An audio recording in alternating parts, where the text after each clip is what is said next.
exciting day for Newsmax, and also some breaking news. We want to check in now on what is happening in Europe, because it's incredible. You're looking live here as left-leaning parties in France, Germany, Italy have suffered major losses in legislative elections. The results have even forced President of France, Emmanuel Macron, to immediately dissolve parliament. He's calling for snap elections, new elections. There is a lot of reaction in Budapest there and also in Rome. We also saw Brussels, where the Parliament, European leaders were talking about the results as they came in. Our own Alex Salvi joins us live near Rome to talk about this. So conservative movement there, real true rejection of liberalism across the globe, this wave. Tell us about the reaction to the stunning results here tonight there where you are in Rome, Alex. Yeah, Bianca, some of the results are still coming in, but it's nothing short of a political tidal wave, with right-wing parties all across Europe really sweeping the victories in different countries, and which will now make a major difference in the European Union itself. The 27 nations will be affected by all of these policies. You mentioned France, where Marine Le Pen and her National Rally Party, once considered to be obscure, now not only the mainstream, but the prominent political driver in France, doubling the amount of votes received of French President Emmanuel Macron's party, 30% to about 15%. And as you mentioned, Macron now dissolving parliament, calling for snap elections, hoping that he can salvage some type of political face in this without the right wing taking complete control of the government in France. And you saw Prime Minister Giorgia Meloni right there about to give a speech in response to her election results, once again taking her what was once labeled a far-right party to the mainstream, dominating her election, completely defeating the opposition leftist party, and now she will play a more central figure in the European Union as well.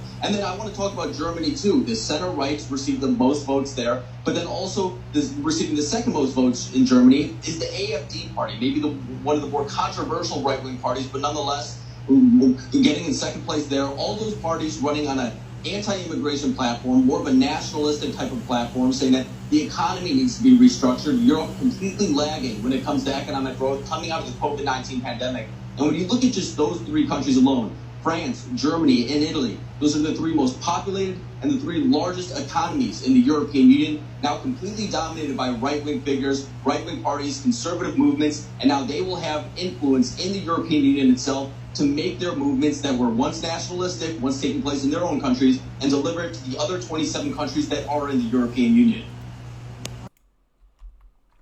Major news, guys, as you just heard there. I know that was a bit hard to hear, but in several European countries, the leftists, the far leftists, I'm going to use the same language that they use against us, because and I'll play a clip and you'll notice them, use the far right term, right? When really it's like Republicans. But they always call Donald Trump and the MAGA extremists and the far right. That's how they always try to label us. So I'm going to use the same type of labels they use. The far left, in Europe is being voted out all at once. You just heard him say it there. And some of the biggest and most populated countries in Europe just had some elections, and the left is losing in a landslide. So I want to talk about that a little bit today, because I think that is major, major news. Does it set the stage for what's going to happen here in America? I guess we'll see. I mean, the signs do point towards that, but time will tell, of course, come November. But like, share, comment, and hit that subscribe button if you are new. And let's dive in. Hand in hand with what we are seeing with the conservative movement spreading across the globe, left-leaning parties in France, Germany, and Italy, folks, they suffered major losses in legislative elections. Results, in fact, get this, forced President Emmanuel Macron to immediately dissolve parliament. He's calling for new elections. Again, far-right parties have had big gains at the European Parliament. You're looking live here at Brussels as they are talking about the results coming in. Again, it's Germany, it's France. Big movements here across the world as conservative movements grow. And of course, Donald Trump right here at the forefront of what is happening in America to bring back the values and the policies Americans love and want to restore our great nation. Pleased to bring in right now. So you just heard her there mention Trump, and I do think Trump is a bit of a catalyst to a lot of this. Now, not completely. I think people in general would have been tired anyway, but I do think he is a bit of motivation for some of these other leaders in other countries, and he's sort of like a model, right?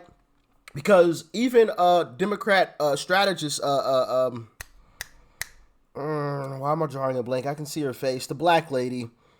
I played the clip for you guys several times, but even she was like, I've never seen anything like this. Never seen anything like Donald Trump. You know, you indict him and he gets stronger. You slander him and he gets stronger. You know, everything you've thrown at him, he only gets stronger. And that's why I say, well, I guess I should say that's why I have said the only way to beat Donald Trump is you ignore him. That's the only way that you will have a shot at winning. That's the only way. The more you talk about him, the more that you slander him, the more that you drag him through trial after bogus trial, the more popular he becomes. And the more that people realize, oh, this guy actually isn't crazy. It's you guys that are crazy. He's actually telling the truth, but you guys managed to convince us that he was the crazy one, but now we're seeing he's actually right. Y'all have lost y'all marbles, you know? So the only way to beat Donald Trump is to ignore him, but they've gone too far. I want to show you guys this image. This image comes out of France.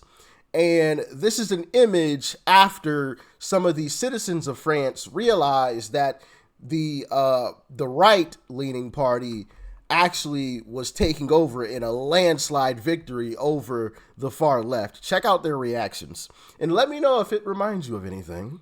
Consultation prévue à l'article 12 de notre loi. J'ai décidé de vous redonner le choix de notre parlementaire par le vote. Je dissous donc ce soir. Doesn't it make you think of that famous video of the chick who like drops down onto her knees? Just, no!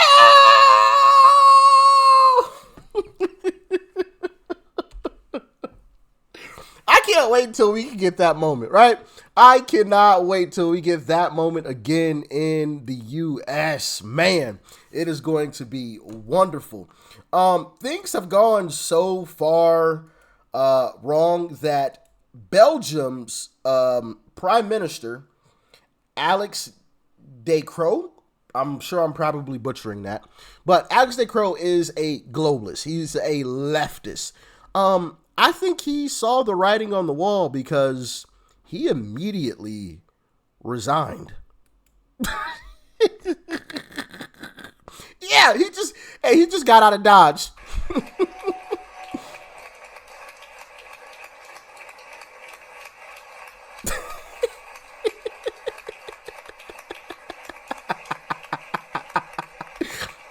And you know what's interesting about that is, you guys remember the name Klaus Schwab? You remember that guy? He recently resigned as well. Kind of conveniently. I believe he resigned about a month ago. Kind of interesting how that works, isn't it? Yeah. He is no longer the head of the WEF. Last time I checked, he was resigning like a month ago. Interesting, huh?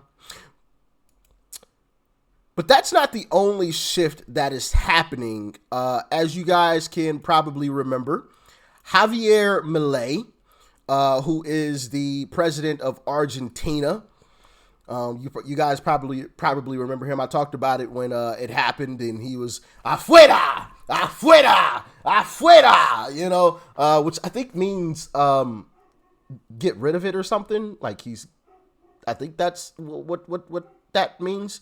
But he was basically cutting all of the extra bogus government spending. But here's Javier Milei for those that don't remember who he was. Make Argentina great again. Viva la libertad, carajo! Yes, sir. Let's make Argentina great again. But not only Javier Milei, but you guys probably remember Nayib Bukele. I'm not sure how to properly pronounce it. I apologize, Nayib. Hopefully I'm pronouncing his first name correctly. But he is the president of El Salvador, who in El Salvador was the murder capital, right? They went from the top of the top in crime to virtually no crime at all. For example, and here's one reason why, there were 2 pine boxings, okay, by some individuals in El Salvador. And this is how Nayib Bukele responded once he got wind that 2 people got put in pine boxes. Yeah. Sent the military in to go shut that mess down. He is not playing. No games.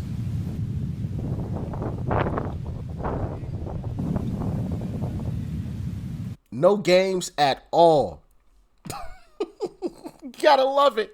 You gotta love it. And of course, you know, he's done interviews with Trump Jr.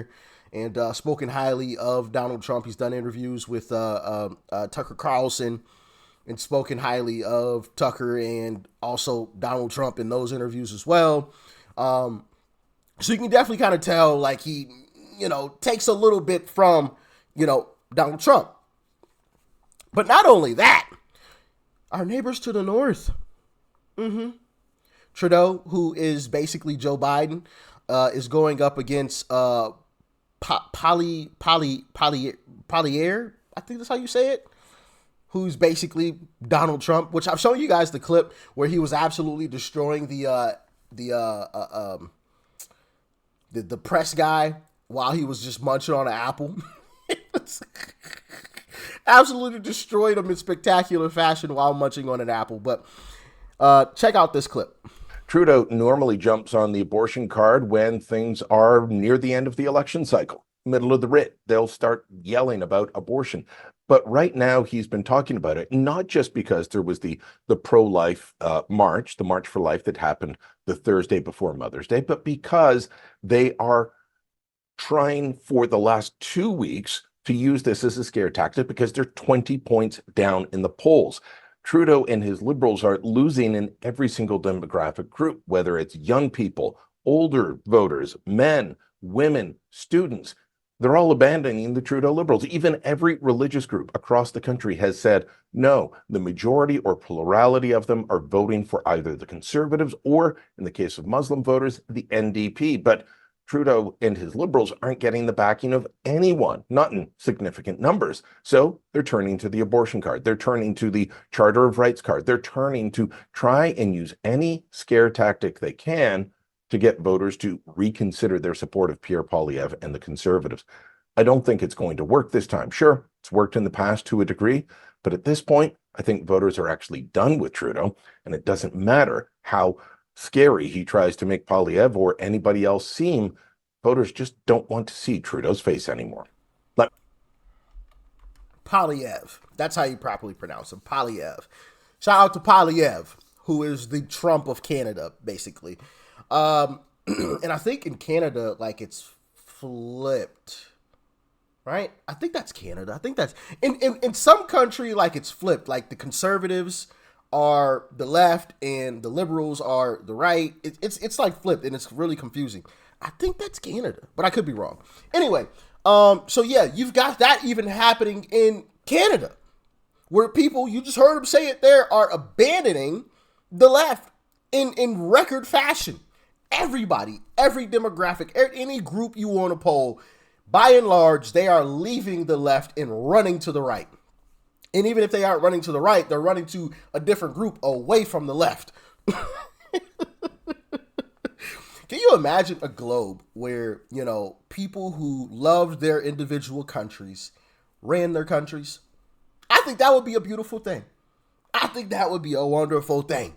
And then America comes right behind it with Uncle Trump, the Don himself, and he steps up and runs America again. Boy, I tell you, man, that's going to be a beautiful day. It's going to be a beautiful day. You know, so definitely a reason to smile, of course. You know, when on a global stage, you know, things are looking to be going in the right direction. Obviously, they're looking like they're going in the right direction here. Our neighbors to the north are going in the right direction. Some of our neighbors to the south, it's going in the right direction. Mexico, that's a bit of a different story, but yeah, there was some shaky stuff that happened there. I'm like, maybe I'll touch on that in a separate video. But outside of that, everything looking to be going in the right direction. But as always, what do you guys think? Does this set the stage for what's about to happen here in America and Trump taking office, or is it a big nothing burger? Let me know. Y'all stay safe out there. Peace and love. I'm out.